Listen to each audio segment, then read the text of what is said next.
Hello, friends. Lifestyle is on the air. My name is Alexander Evsev, as always. Yes, friends, it has happened. Dmitry Yakovlev is back in our studio. There's security at the entrance, so he doesn't run away. I have the passport in my pocket so that I can, so to speak, take it hostage. Until we record it with him, he won't go anywhere. Friends, comments, likes are welcome. Dmitry is always our, so to speak, honored guest on our channel. Dim, hi. Sanya, hi, and hello to everyone who is watching us. I hope that a lot of people will definitely be watching us. It's actually a very relevant topic, right, Dim? Summer is coming soon, so everyone absolutely wants to improve their physical fitness. Everyone wants to lose a little bit of weight. Everyone knows you need to follow a proper diet, and a calorie deficit is necessary to lose weight. It's no secret to anyone. The only thing is, some people manage it, some don't. That's another story.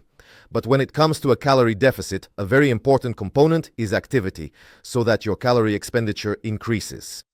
So, the interesting topic is, which type of activity is the most suitable, which is the most relevant, which is useless, and which burns the most energy? For example, some people say that if you want to lose weight, you absolutely have to go to the gym without exception. Others say, no, the gym really isn't effective for weight loss. Instead, you need to walk laps around your house or perhaps walk or run on a treadmill. That's it. This topic has a lot of hidden pitfalls and I wanted to ask you about them. So, regarding types of activity for weight loss, That was the essence of my question. Yes, indeed, I personally constantly encounter conversations where people discuss and debate what's better and what's worse. And in reality, we have a variety of different types of physical activity that we can use as effective and valuable tools. But for weight loss, if these are used correctly and appropriately, they can be especially helpful. And like any tool, each has its own specific area of application. On one hand, this area of application helps to realize the advantages of this physical activity.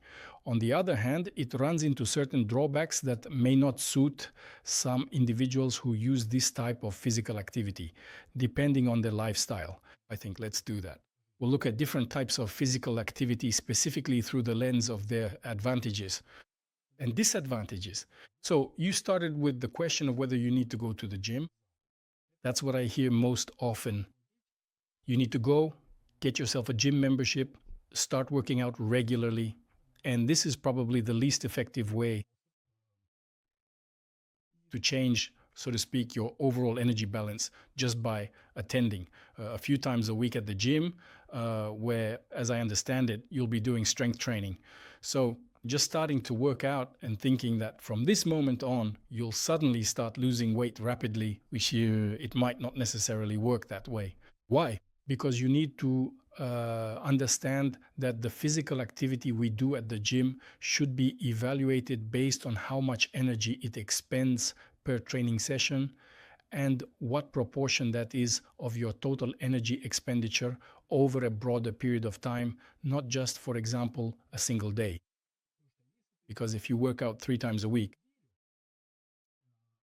then you need to understand and realize that there are days in between those workouts during the week. On those days, you actually don't have those workouts or that activity, especially if that's the only physical activity you include in your lifestyle. So you need to calculate, for example, how much energy you spend in total over the week based on those 3 strength training sessions. This involves determining the energy used in each session and then summing them up to find your weekly total. We can refer to a variety of different specific examples, ones that have been obtained and documented through scientific research and studies, which clearly tell us that, on average, a man during a standard workout session, which typically consists of about 8 to 10 working sets for each muscle group, and where the workout is designed to target just one muscle group at a time, probably once a week. So a man, depending on whether the workout targets the upper or lower body muscles, burns approximately 200 to 350 kilocalories per session on average. That is 200 kilocalories is when, for example, we train arms and shoulders, and 300 to 350 is when we work large muscles, mainly the lower body muscles, the front of the thigh, the back of the thigh, and the glutes. So if your program has 3 different workouts, most likely they will each be a bit different from one another. In terms of the amount of energy expended, we don't train at full capacity all 3 days a week. let's say not the whole body, and many people, on the contrary, don't train the whole body as Rarely. even less often or in a smaller volume. So even the most energy-consuming workout, which would typically consist of training the thigh muscles on the second floor, will only happen once a week. We can roughly estimate, for example, 200, 250, or 300. We just average it out to 250 workouts. Yeah, you can average it out. Three workouts, 750 calories. If you spread over the week, 7 days, that's yes. If you calculate the average, it's just over 100 calories per day. Expenditure. Yes, our energy expenditure will increase. At the same time, if a person had a daily surplus, say at least 300 calories, then that's a fairly moderate surplus, and it will very gradually lead to an increase in body mass. Nothing will really change here.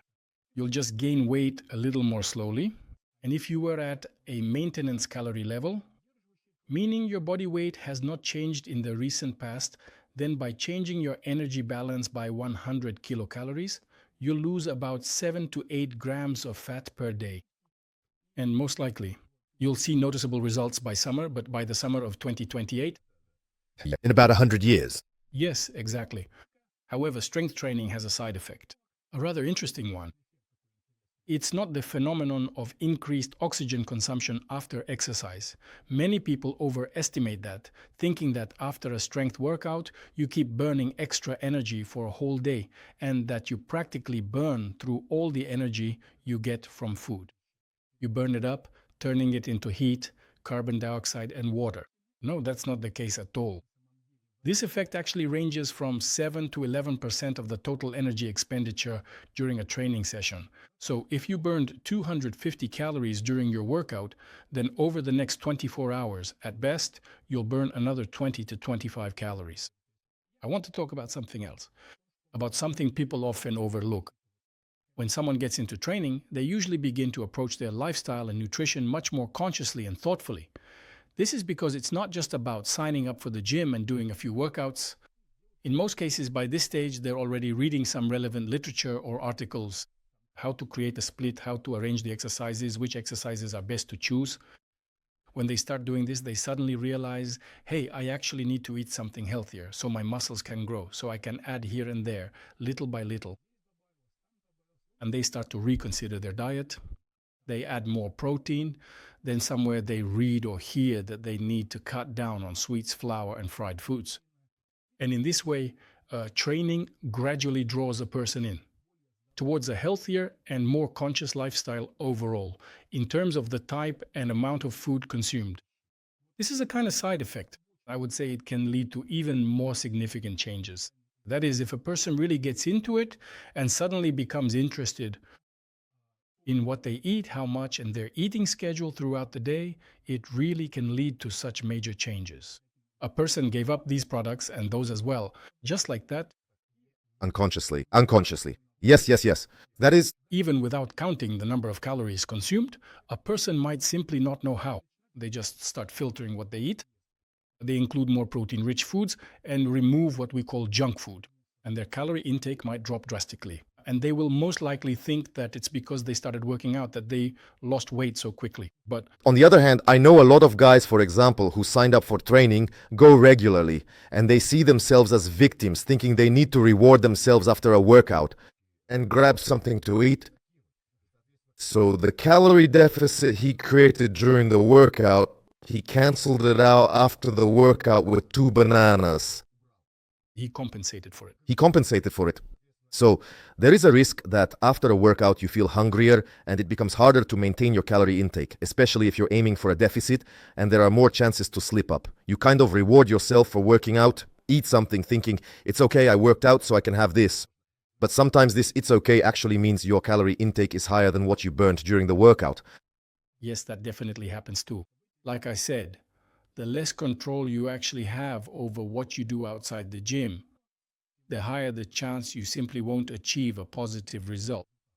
Yes, if you treat workouts as some kind of stress that you absolutely have to compensate for, like giving your muscles energy to recover, or giving yourself some positive emotions from tasty food, when it becomes a reward for having worked out at the gym, then you definitely lose control over how much food you consume. And in this case, it simply won't align with your goal. Because if you decided to embark on a journey to lose weight, but treat workouts as a kind of amnesty for overeating, then in the end, most likely your weight might even start to go up. And in practice, this happens quite often. People sign up for the gym and their body weight starts to increase, and not just because of muscle gain. And well, it should be said here that different people will have somewhat different reactions, specifically related to, for example, an increase or decrease in appetite. We don't have such a strict tendency that all people who incorporate training activity into their daily routine immediately tend to start consuming more energy. So in general, basically, that is to say, that's actually normal. The fact that a person started spending more energy and their appetite increased, because normally a person should eat as much as they expend. That's normal. It's just that our goals are somewhat abnormal. They don't match the conditions of our evolutionary settings.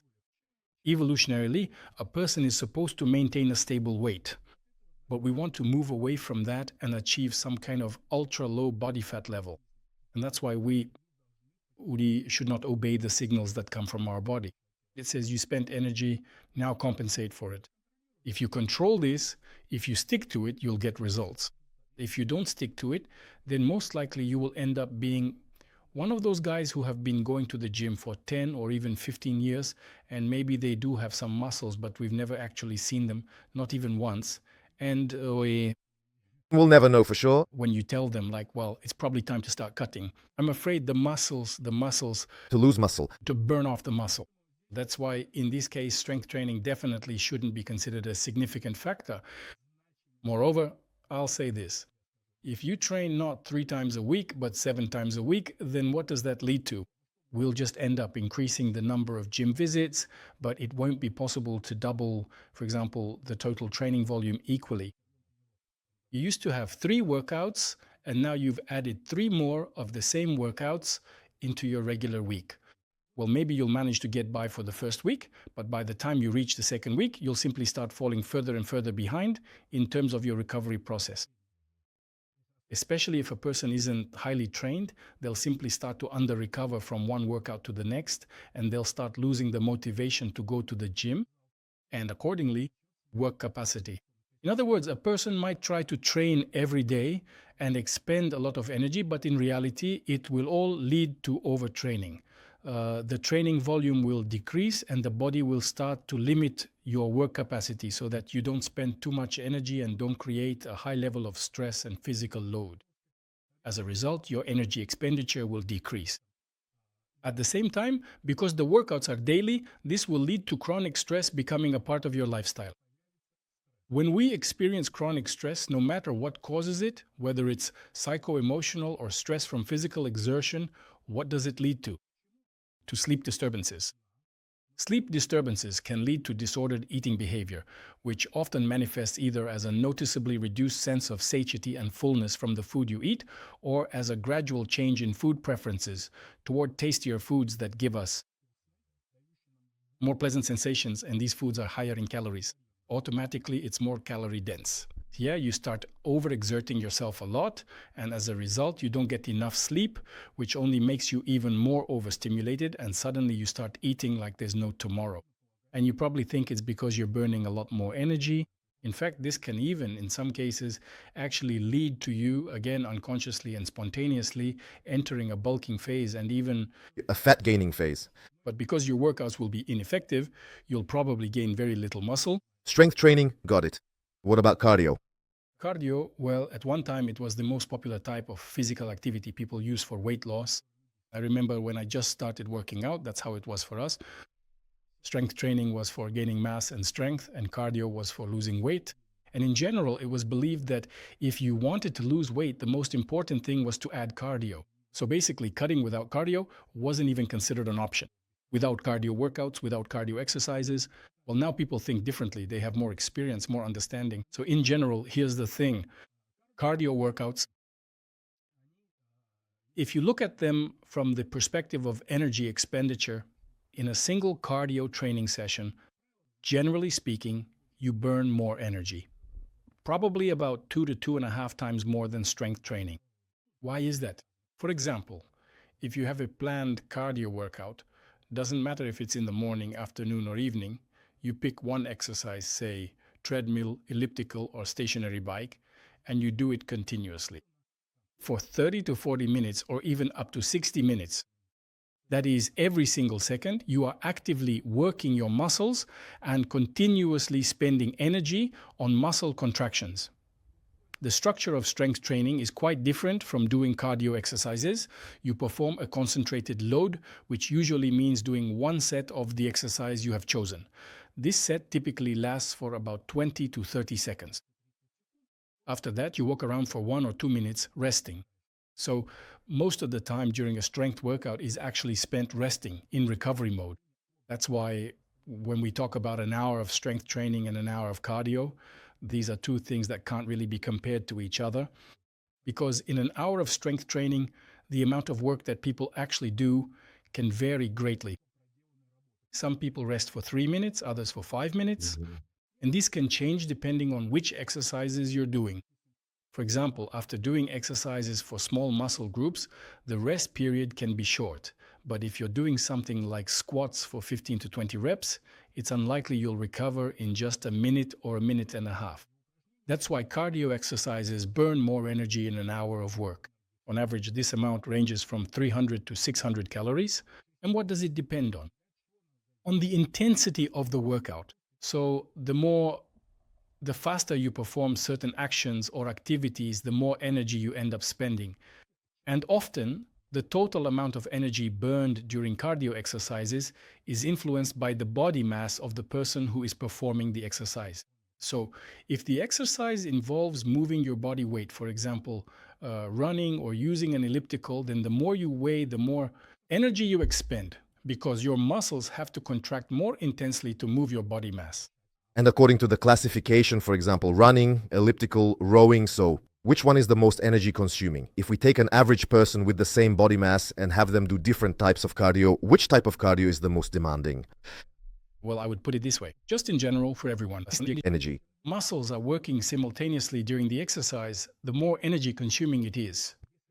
If, for example, we take a cardio exercise that involves the muscles of the lower body and the muscles of the upper body as well, then it will potentially be more energy consuming. For instance, a machine like the rowing machine, or even real rowing in a boat where you're not just working with your arms. Usually people who row a boat only use their arms to row. Rowing actually involves the muscles of the thighs, the pelvis, as well as the upper limbs and arms. So, in principle, many exercises that are technically complex, I'd say those that engage and activate both the lower body and the upper body muscles at the same time, tend to result in the highest overall energy expenditure.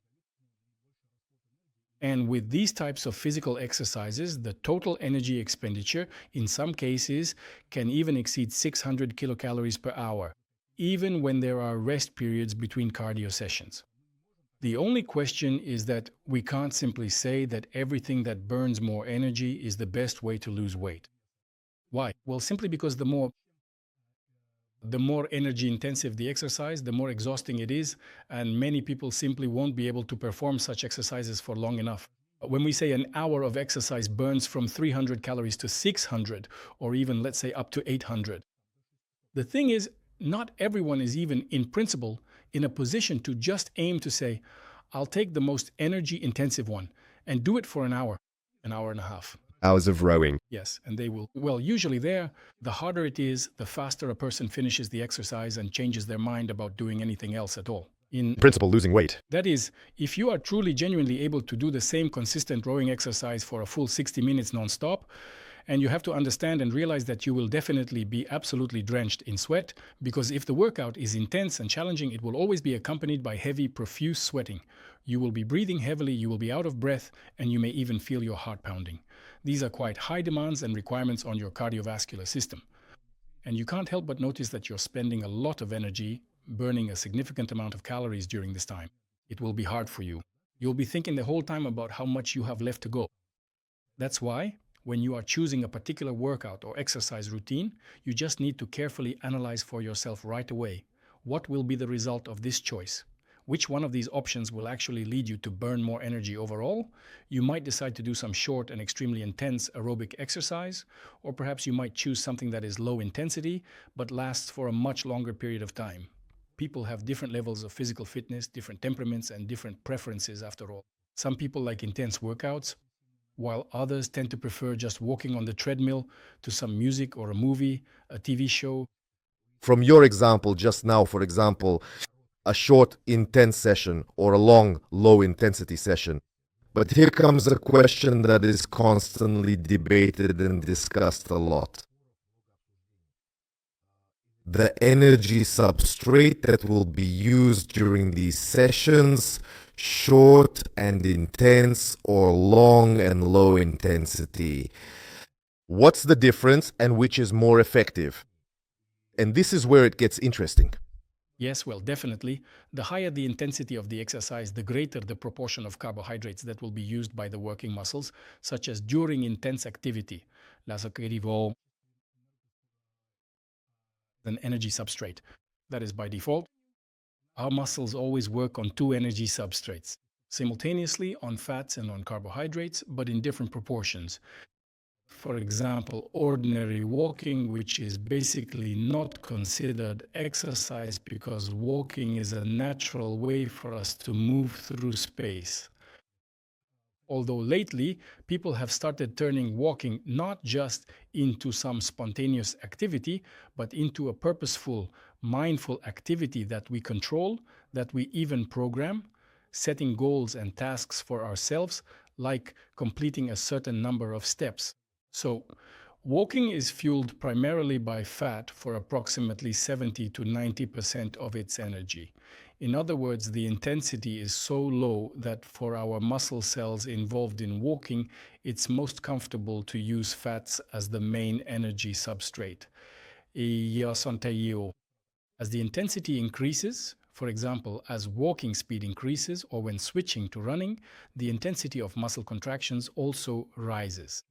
The intensity increases, and as a result, the amount of energy required by muscle cells per unit of time also increases, and the flow of fats provided by lipolysis, as well as the transport of free fatty acids into the muscle cells, simply isn't enough. So the muscles begin to tap into their own internal energy sources, which are located directly inside the muscle cells themselves, and these sources can be used to supply their mitochondria. With a variety of different energy substrates available, most of the energy will actually be produced right there within the cells. So then, what's the point of running, sweating, and feeling like you're dying when you could just walk for a long time, albeit sadly, and burn fat specifically? Fat? People tend to think that if you burn fat during a workout, your body fat decreases. And you can't really argue with that, in the sense that if it really creates an energy balance, then fat will indeed decrease. Let's say you spend 10 hours walking, and during that time, I don't know, burned 100 grams of fat. That means your body fat level will decrease by 100 grams. That's the absolute truth.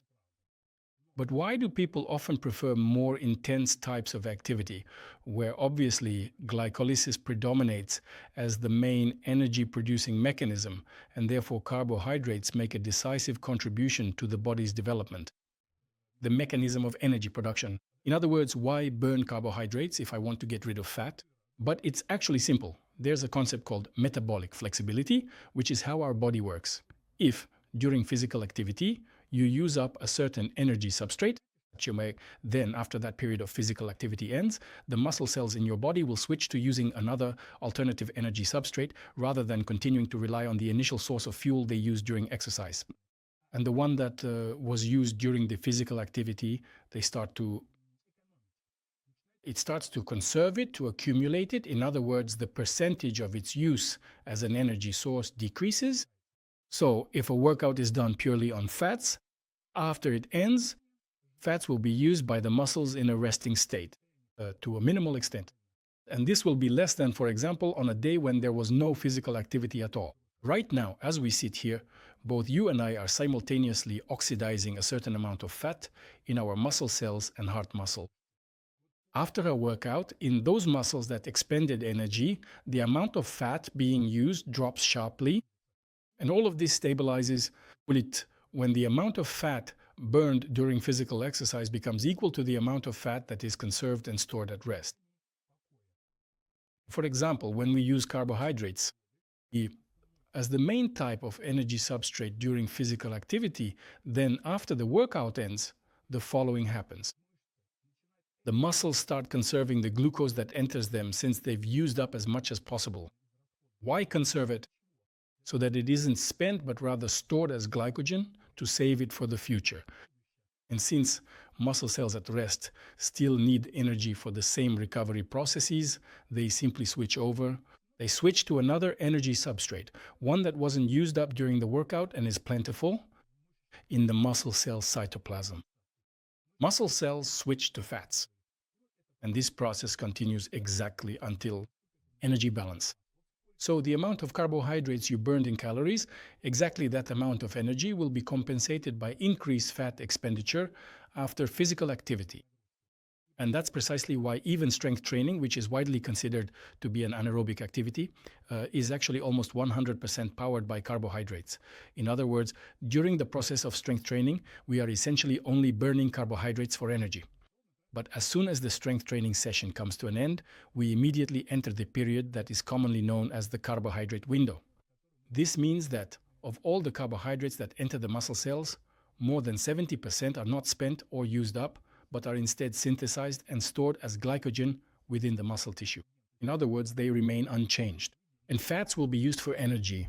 And fats? Yes, fat oxidation increases by 60% compared to the resting state. How long can this last, this period? Usually 3 to 4 hours. That's the number usually given, and it's absolutely objective, 3 to 4 hours.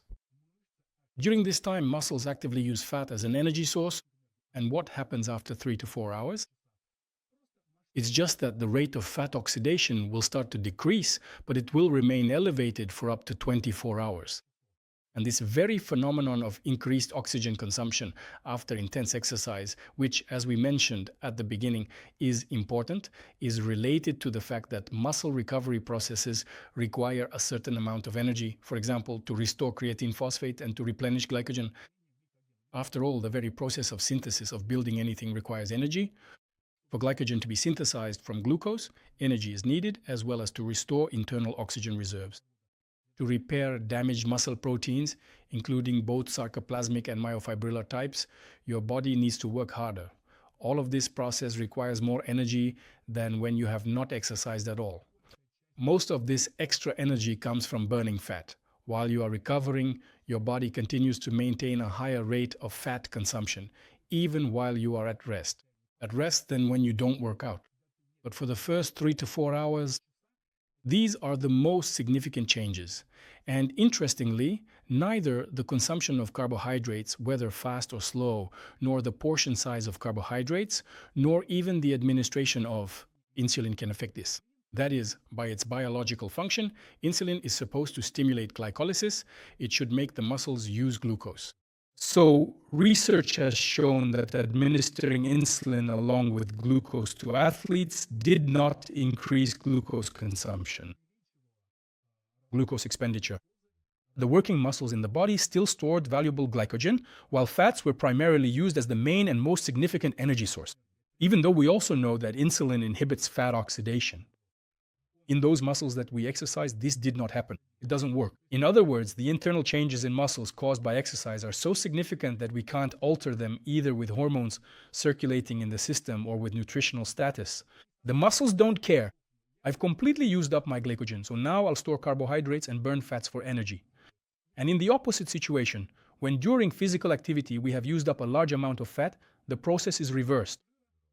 And the fats we burn include those circulating in the bloodstream, coming from visceral tissue or subcutaneous fat, as well as intramuscular fat stores. Intramuscular fat, yes, intramuscular triglycerides. So it takes them and restores them. From those fatty acids circulating in the bloodstream, it takes them up and doesn't use them at this time and doesn't use them while at rest. It simply starts assembling triglycerides from them again. Basically, the fat just moves from one place to another, but remains in the body. And that's why, no matter how we look at it, what changes for us?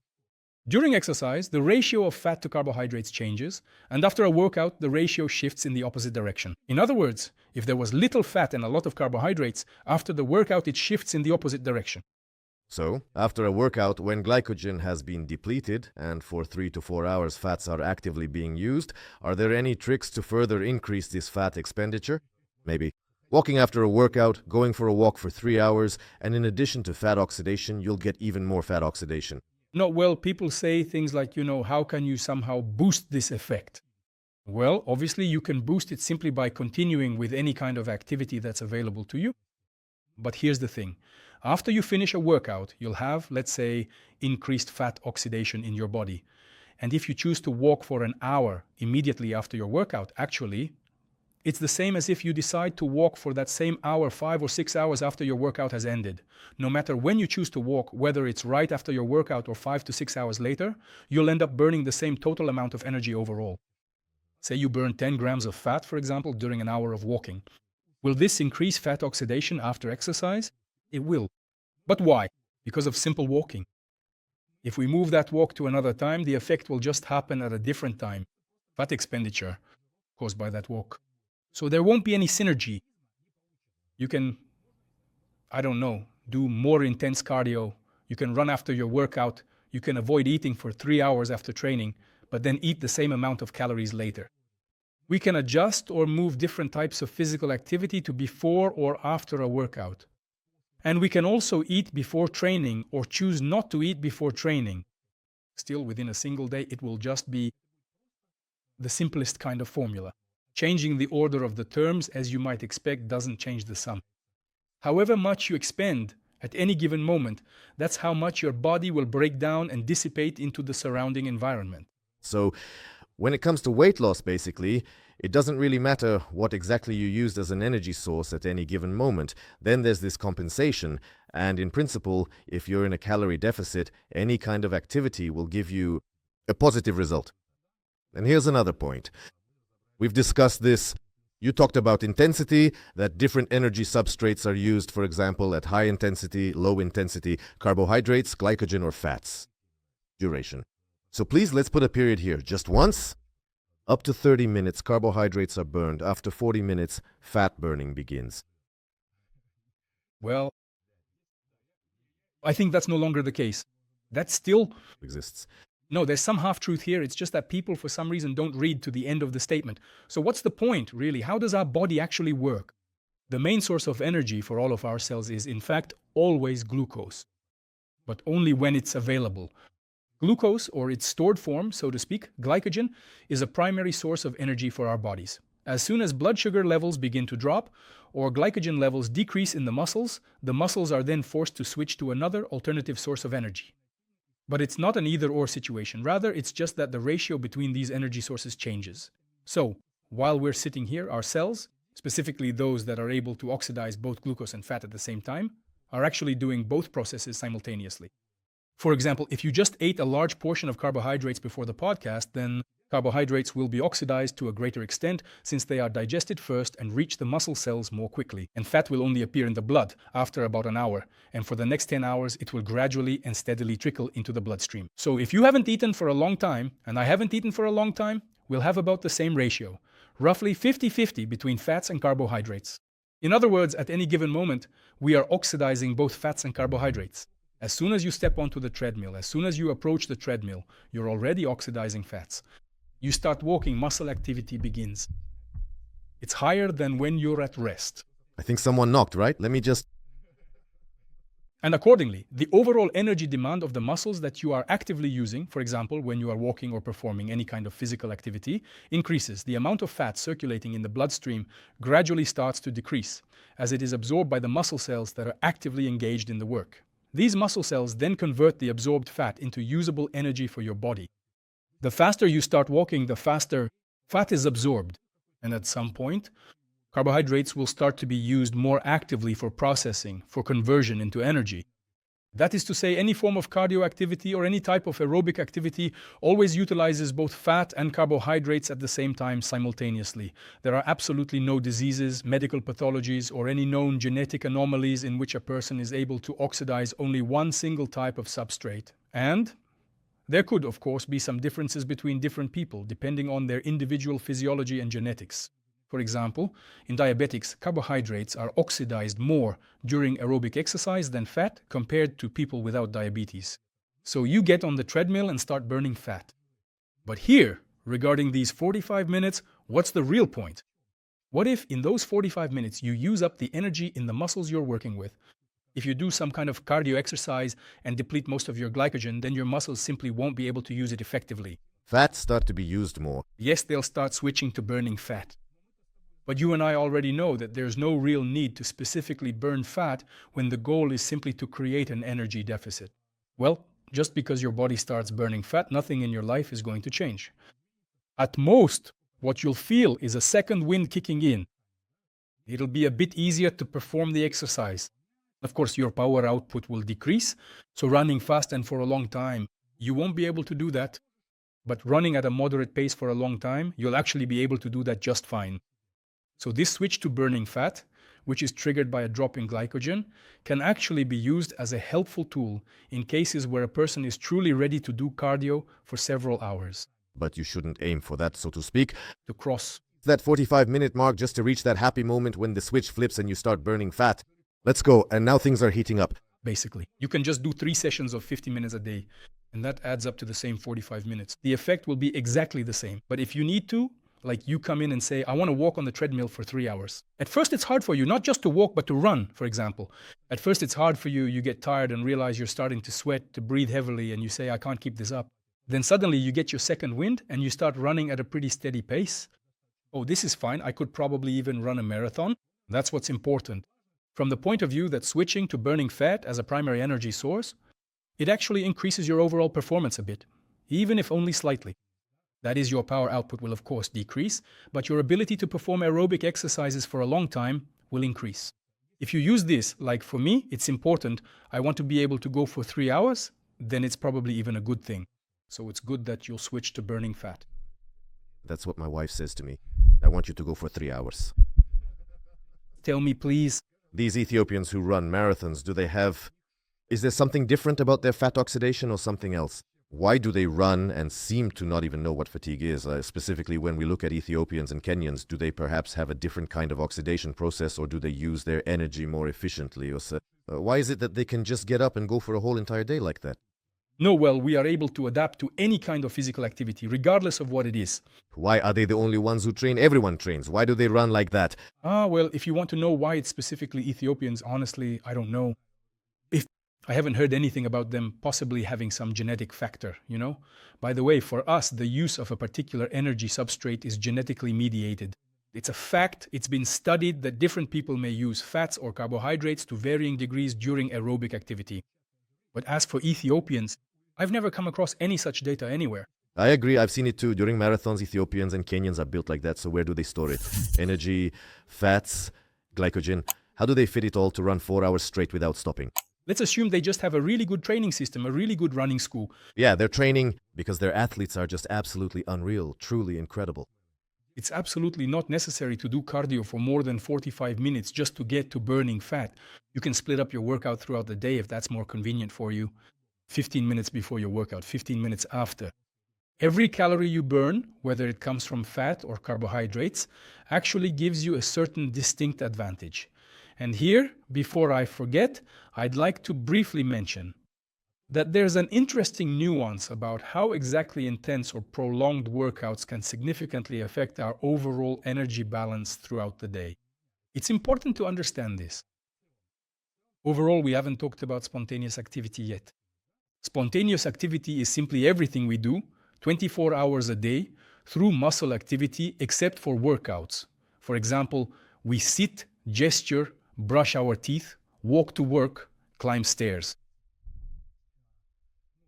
or perform some kind of professional activity. Maybe your job involves physical labor, like working as a warehouse loader, moving various items around. Leisure time can also involve physical activity. You go out, walk your dog, and maybe toss a ball into a basket while you're at it. All these things that we do in our daily lives are unplanned, unstructured, and not done with a specific purpose in mind. All of this is considered to be spontaneous activity. So, spontaneous activity can actually be so significant and impactful that it becomes the most important type, not source, but type of energy expenditure among all the others. If you look at studies that have carefully examined different populations of people, depending on their occupation and their hobbies, the highest number I've actually come across for energy spent on spontaneous activity is 2,000 kilocalories per day. So, People managed to burn 2,000 calories a day, 5 days a week while they were working. Then they would rest for 2 days and things would change a little for them. But the point is, none of these people were intentionally burning those calories. 2,000 calories. there's no need to go to a workout or walk on a treadmill, or He would simply wake up, commute, or walk to work. Maybe somewhere he would ride a bicycle. There were different types of activities. And what's more, most of these people had physical jobs, meaning their work involved physical labor, but none of them thought they were getting exhausted or that they needed to eat 10 times more because they were burning a lot. He says, well, that's my job. I like it. Some people enjoy trimming trees and they carry them back and forth with a saw. He enjoys that kind of work. For him, he sees it purely as a way to make a living. And he does this job day in and day out, month after month. People expend a huge amount of energy. So here's what I wanted to add. Spontaneous physical activity, as well as energy-intensive and demanding aerobic types of training, are important. What is the connection between them?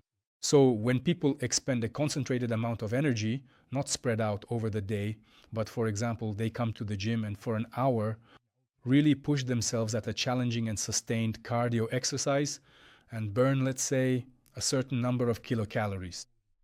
Our body has certain protective mechanisms which are also called adaptations that serve to protect itself from using up too much energy. These adaptations are important because they help the body avoid excessive energy expenditure and maintain balance. How does this process actually work? When you come to the gym, all your willpower is focused. It's directed at completing a certain amount of work. You've planned this workout for yourself. You know how you're going to run or what you're going to cycle. You monitor your heart rate, your own. You keep track of the number of kilometers you've run. In other words, you'll still do what you need to do. As soon as your workout ends, you start living according to the signals your body gives you. You don't count your movements, how much time you spend sitting, how much time you spend standing. You don't compare any of that. You completely submit not to your will, but to your, let's say your sensations. And our sensations are such that they make us save as much energy as possible. And there's an interesting study that was conducted about 7 years ago. This is just one specific example. They gathered a group of people, both men and women. First, for several months, 3 times a week, they consistently did moderately intense cardio workouts, during which they burned calories in 60 minutes, 450 calories. These people were in special rooms where the total amount of energy they expended in a day was fully measured. So on the days when they did this kind of cardio workout, their total daily energy expenditure dropped by 200. That is, they burned 450 calories doing cardio, but then saved 200 afterwards. they saved it because they were kind of tired. Yes. Automatically, inevitably. They felt tired and worn out and just didn't put in the effort. That's just how we're built. You don't go walking around. What's the difference with spontaneous activity? It's done involuntarily. For example, you're riding the bus, feeling fine, just standing there. But if you start to feel tired, you begin looking for a seat, somewhere to sit down, involuntarily. It's not that you really want to sit down, it's just that standing becomes hard for you. I remember myself when I was cutting on a diet before competitions. I just remember, for example, if I needed to go somewhere, before I would have walked, but now it's like I'd rather just call. Call a taxi, Even if it's just to the next office, right? I'd rather not go at all. chat. It just happens automatically somehow. Yeah, exactly. Our body starts to push us in that direction. To spend less energy in order to perform any activity, But the person thinks they've burned 450. think can do anything. But those 200 calories saved, they didn't even realize it happened. Because it's spread out over the course of the day. So if you save at least 20 calories each and every hour, which isn't that much, I'm not joking, then over 10 hours in a day, you'll save 200. And it turns out the total contribution from that cardio workout isn't 450 calories. It's 250. Friends, do you get the idea? It's really interesting, by the way. Interesting. And then after some time, these same people were switched to another experiment where they did strength training following a full body protocol, to engage all the muscle groups. Also, 3 times a week, a certain volume is recommended. On average, this means about 3 sets per exercise and roughly 30 sets per workout. 3 sets for each major muscle group. And their average energy expenditure was approximately 250 kilocalories in total. So, after strength training, there was no compensation observed at all. Even with a relatively high level of energy expenditure by the body, this remained the case. In other words, the person just felt normal. They didn't feel the urge to lie down or sit. Instead of just standing around, people felt perfectly fine. In other words, their spontaneous activity after strength training didn't really change much at all. So they burned 250 calories but didn't save any throughout the day. What conclusion did the scientists ultimately draw from their research? It's not that strength training is necessarily better than cardio when it comes to its effect on overall physical activity levels, but rather that reaching a certain threshold of energy expenditure is what truly matters most. It's simply that strength training, when performed by itself, tends to burn less energy compared to cardio. But in order to burn 450 calories, you would need to do not 30 sets but 50. Well, damn, maybe someone could do it once intentionally on purpose, but most people simply are not capable of doing 50 full sets. That means complete sets, all in a single training session. People just do not burn that much energy during strength training to push themselves into a state where you turn into a vegetable. Except in cases where a person is in a chronic energy deficit. When you are also eating very little, it's clear that you are already in a constant energy saving mode.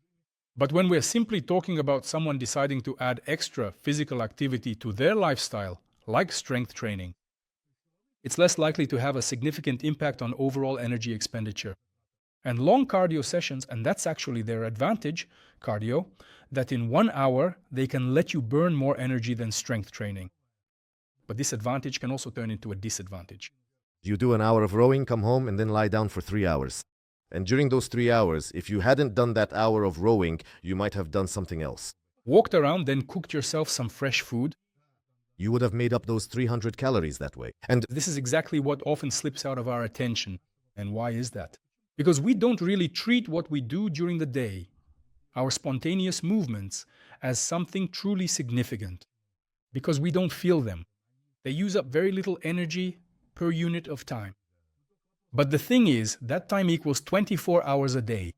Even at night, we might toss and turn, more or less, get up to go to the bathroom, some kind of making movements. For example, right now I've been sitting here for a whole hour, shaking my leg, you see, just to burn some extra calories under the table. Just with my leg. Fidgety people tend to expend much more energy throughout the entire day on a daily basis. And it's not like they're doing it on purpose. That's just how our physiology works. Spontaneous activity is uncontrollable, right? Meaning it happens involuntarily. And here, what's important is how a person lives. Anyone who spends most of their time sitting at a computer, working, of course, they're generally forced to spend only the minimum possible amount of energy during the day, and the only type of spontaneous activity that we can consciously use, control, and manage in our daily lives is walking activity. Recently, walking activity has become increasingly popular and widely discussed, especially in terms of changing and influencing our overall energy balance. Why is that, you might ask? Because it's the most accessible. That is, it doesn't require any special gear, equipment. You don't have to go to the gym to walk. Well, if someone wants to, sure, you can walk on a treadmill at the gym.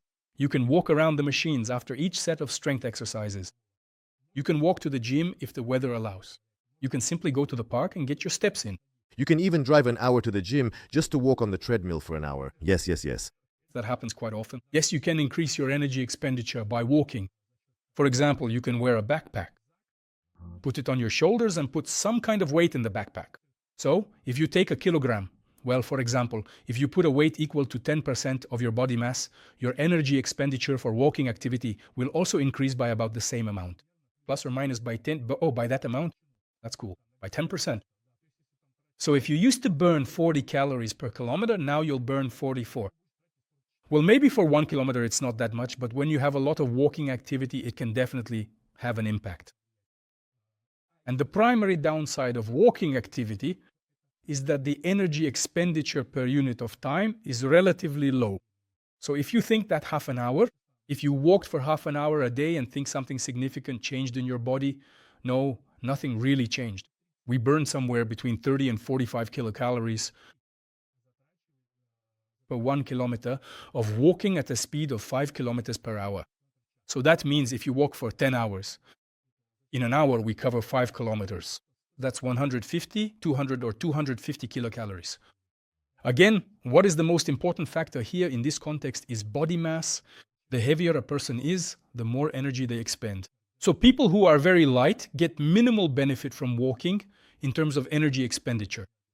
And some bodybuilders who weigh 100 kilograms can actually compensate with just simple walking, and in principle, they can even eliminate cardio from their program altogether. And the big, most significant and important advantage of walking is that it doesn't create a concentrated energy expenditure. So it doesn't affect your spontaneous activity levels throughout the day. In other words, it's spread out. Essentially, it's just part of our spontaneous activity. But when you act in a concentrated way, what happens when energy is expended in a concentrated manner? A large amount of stress hormones is released, which we need to help our bodies. These hormones mobilize energy from all available resources for the working muscles. These are cortisol, adrenaline, noradrenaline, glucagon, and somatotropin. When walking, the level of stress hormones is almost the same as in a state of rest as when you're just sitting. Less stress, less impact on falling asleep, and less impact on eating behavior overall. So, in terms of the overall impact on the body, if we set aside the calorie count itself, it is generally better to burn 400 kilocalories by walking rather than by running. Treadmill running. Yes, because it doesn't cause overexertion or general fatigue. And again, as I said, sleep and eating behavior. On a diet, that's the most important thing. How you interact with food.